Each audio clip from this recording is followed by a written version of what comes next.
are you doing today? So let's be honest. You know the benefits of regular exercise, right? But do you do it?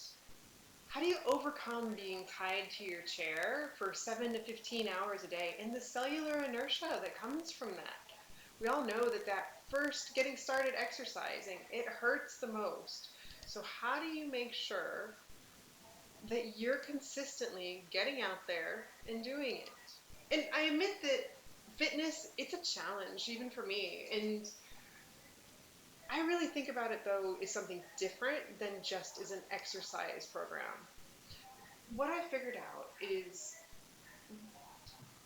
that it doesn't have to look like exercise. It doesn't have to look like going to the gym or going to a class. And well, there's room for improvement for what I'm doing in regards to personal fitness, but at least I'm consistent. And consistency, honestly, is the only magic bullet. There's not a specific routine or set of exercises, but the one that you're willing to do consistently.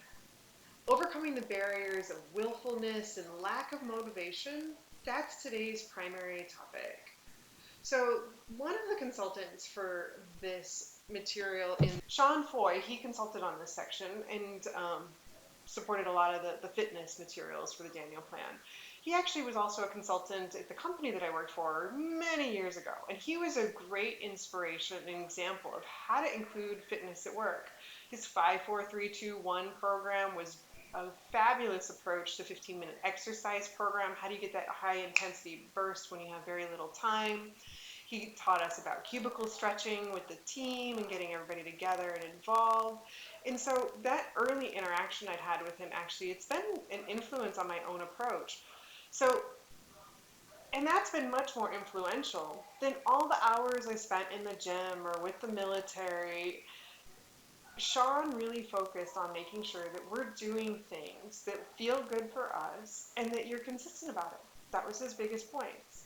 And so from there on, I've kind of adopted that philosophy myself. So in case if we haven't met before, hi, I'm Sharon. I'm a stress coach with Whispering Fields Wellness, and I've taken on the book discussion of the Daniel Plan. It's kind of a fun project for video skills. Today actually is an experiment on getting YouTube and Facebook to be doing the stream at the same time. So I don't have it set up to monitor comments on both platforms. So as I go through this, you've got any comments, I will be checking on Facebook, but I'm not set up yet to check on YouTube. So feel free to come join me over on Facebook at any time if you want to do that. And when it comes to fitness and exercise, though, I'm a lot like a lot of you. It's not my favorite thing. I could talk about food, sleep, all other lifestyle changes, like ad nauseum. But fitness. So I'm intentionally making sure I slow down on this topic enough to get through what's important, and also to make sure that I'm getting myself a nugget or two for my own improvements as I went through and took a look at the book. So in this chapter, they go over the basic premises. God designed us to move. Think about it. Even bacteria wiggle. And it's amazing what we can do without thinking or consciously telling our bodies to do. Just take something simple, like first steps or balance. People take it for granted. They just don't really think about what all is involved to being able to take one step unless it's impaired. So every day you stand, you sit, you walk, you bend, you stretch, you twist, push, pull, reach, carry. None of it do you think about. You don't tell your body what to do. It does it because we're asking it to do for whatever task is in front of it. And as we look back at human history, it's only in the last 100 years or so that we've become so sedentary in our activities that we actually have to think about movement and making ourselves move. And what are the different ways that we can end up reversing the trend that's occurred because of sitting so much and being so sedentary to be strong, agile, and energetic again? So just step back and think about it. How valuable would it be for you to figure out how to move from I should do exercise to I do exercise to I can't wait to exercise. That's the fundamental change that the Daniel plan is encouraging for each of the readers to have. By finding that spark that you want in your life, those physical and mental health benefits, and really dialing in on those, that you can get back into doing some form of fitness. And it doesn't have to look like the classical exercise routine, going to the gym, running a marathon. It's all about doing those extra little things when no one else is watching but God. So, on those days when you don't feel like pursuing excellence in fitness, food, faith, focus, friends, but you're still taking that step forward and you're over time consistently taking that action that leads to strength of character, confidence, and courage that's forged by God. So, you may be at the point where what you would really like to do is this big goal. But the only way to get there is through that consistency and by making sure that fitness is doable and effortless. So while you may be dreaming big, running a marathon, keeping up with the kids nonstop in the backyard, you want to dream big, discover what moves you, set and record your goals, and mix it up and find a buddy, and we'll break it all down so that you can make that progress towards your goals. The other thing that the book suggests is that you integrate motion with devotion so that the body, mind, and spirit benefit. So this is not just about physical and mental health, but also by including a spiritual practice with your movements, your fitness, that you can also get those spiritual benefits. So we're going to do a couple of quick exercises today that they've got in the book. Before we get into that, let me check to see if there are any questions that are out there or comments. Don't see anything. Let me double check. Sorry, I have this on the wrong screen right now.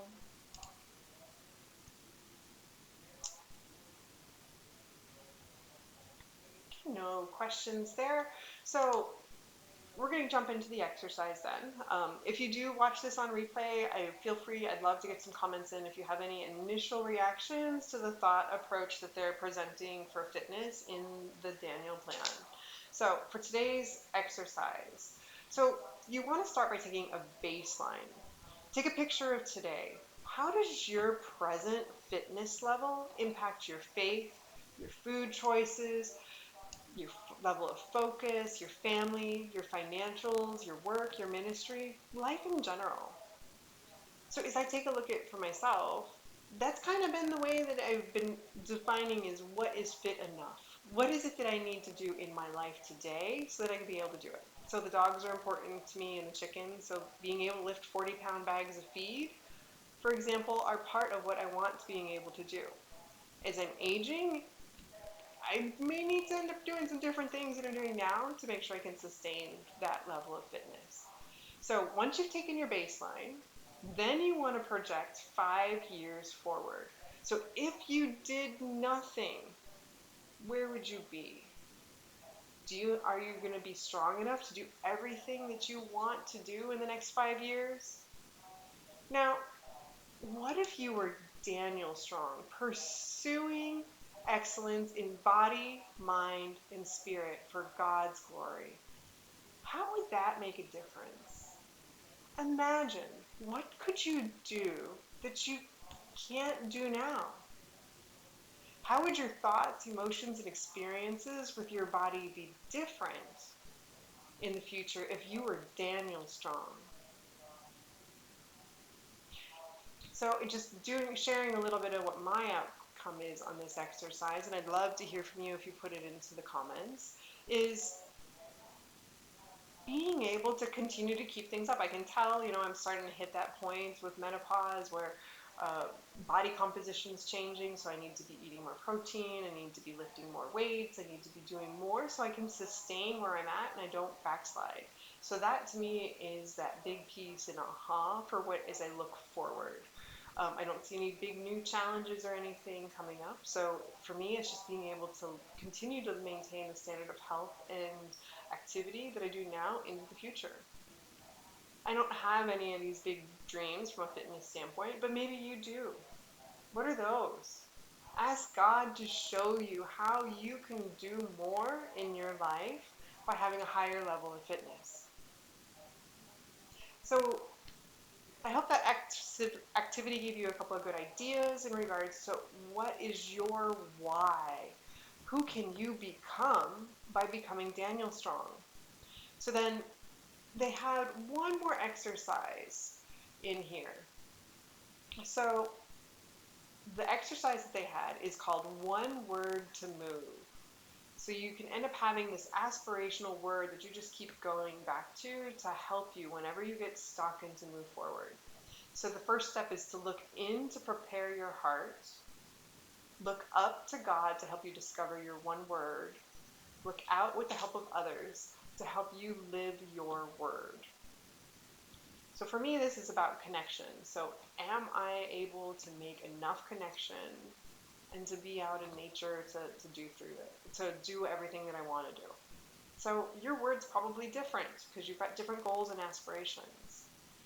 So this to me, this particular exercise reminds me a lot of my own work in stress recovery because I totally see that identity-centered change is so much better than outcome-focused. It's not about being able to lift 40 pounds. It's about being able to feed my chickens and my dog and do activities without relying on someone else to do them. So 40 pounds is an outcome-focused change. Identity-centered is about who you want to become, anchoring it into your why. So I'm a caretaker for these living beings and I need to be able to provide for them. So as you think about who you are in God and fulfilling the purpose He has for you, there is so much more intrinsic motivation in that identity-centered change than saying that you want to lift 40 pounds or to lose 20 pounds. One lady that I worked with, all of her weight loss was all about being the pride of her children, being able to run around and play with them instead of watching from the back porch. And her word was playful. So depending on what's important to you in your life, you're going to end up coming up with a different word and something else that intrinsically motivates you to give you that spark to become Daniel Strong. And then once you've gotten this set of goals of what you want to do, the Daniel plan then suggests that you break it all down to just one step. Goals and breaking it down are just like planning for a long trip. And so the book shares two ways to do this, and I'm going to share a third one that I think you may also benefit. So based upon your one word, just for that week, for that month, then center your exercises around it and pursue excellence around that word. So like in the example of the woman whose word was playful. Maybe for 1 month, she focused really all of her exercises on strength, and strength was her word with playful. Then maybe the next month, her exercises focused on the word endurance, so that she could end up being more playful. Maybe combining the two ideas so that her strength was done in playful ways, or her endurance exercises were. So this is one way to kind of keep things fresh and exciting, is you're breaking your goals down to a shorter term focus of what's achievable. So that was one technique that they shared. Then they had a second technique, which was about mapping a fitness course where you truly outline your benefits, your obstacles, your solutions, and then you do 40-day sprints, so that you keep breaking down that big dream of what you want, that 5-year view, and keep breaking it down into these 40-day sprints for you to work through. So for me, I sometimes find that that's a little bit overwhelming and just makes it really hard to do. I'm a chronic overachiever, and so if you tell me to take a 5-year goal and to break it down into 40-day snippets, I'm often going to set something that may be a little too tough or a little too hard, and then I beat myself up for not accomplishing that. Have any of you ever tried to do something like that in your own life and then found that when you got stuck or frustrated or didn't make the progress that you wanted or missed a goal that just backfired on you and it made it harder for you to restart or to keep going on? Yeah. So that's why I'm suggesting a third way for you to break this down into one step. So for me, particularly, because part of my growth is being patient with God's timing and taking just the next right step.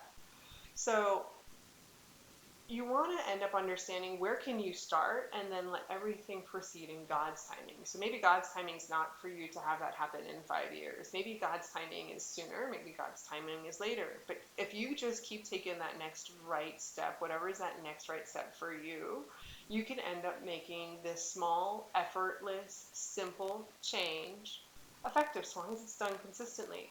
So I know of people that took a minimum of 1 push-up every day, where every couple of weeks they're increasing up to the next level. And if they didn't feel like doing the 10 push-ups that day, maybe they're like, okay, well, last week I was at 8, so I need to do a minimum of 8 because that's where I was last week. But I may not feel like doing 10, but I'm at least going to do 8. So they built their consistency, and over time, growing that number of push-ups, and it eventually turned into a full, longer exercise routine. I know someone where a jog in the pajamas across the backyard, just that 20 feet, it turned into a marathon because it was incrementally added on to build a habit that became very sustainable. It's that consistent small action.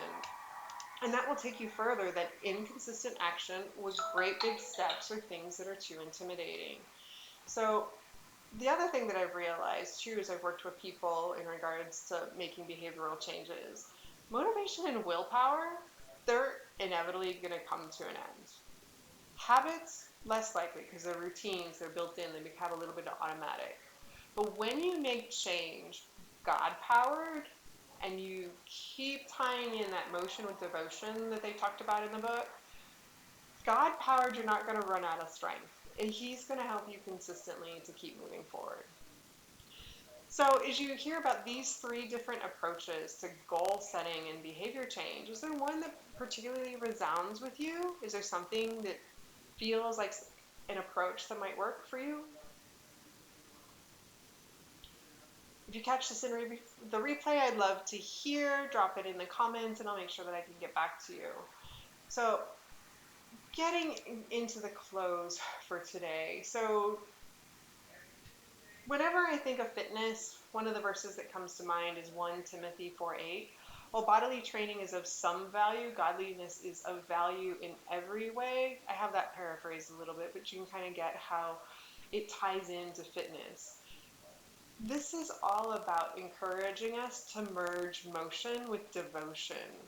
So for me, this is taking my time to be outside and walking the dogs, to layer in praise and gratitude to God for such a beautiful, wonderful day, for being able to have and the health to enjoy being in His creation. So find those ways, I hope through today's talk, to merge motion with devotion so that you can end up having the benefit of bodily training and godliness development in the way that in your approach towards fitness. So closing in prayer today. So praying for you to have God's strength and guidance, to be healthy in body, renewed in mind, and strong in spirit. God, please help us to be guided, to find our spark, to be Daniel strong. Seek excellence in body, mind, and spirit for God's glory. Help us break free of the patterns that have led us to feeling off, in pain, discomfort, or sick. Provide us with what is needed to begin to take steps toward moving more as you designed us. We faithfully trust that you are helping us succeed so we can be healthier, so we can be better, so we can better serve and glorify you. Help us see your supportive and encouraging hand as we take the next small, right action to improve our health style. Amen. So if your stronghold is stress, please join my group. The link is in my profile so that you can learn more. In my work for stress recovery, I blend together faith and holistic health influences in the way that I serve and help people to reduce their stress and to encourage to develop a greater work-life balance. So there's two more sections in for this chapter 5 in regards to fitness. So next week we're going to talk about fitness, discover what moves you, and the week after, putting it into action. So until next time, have a blessed day.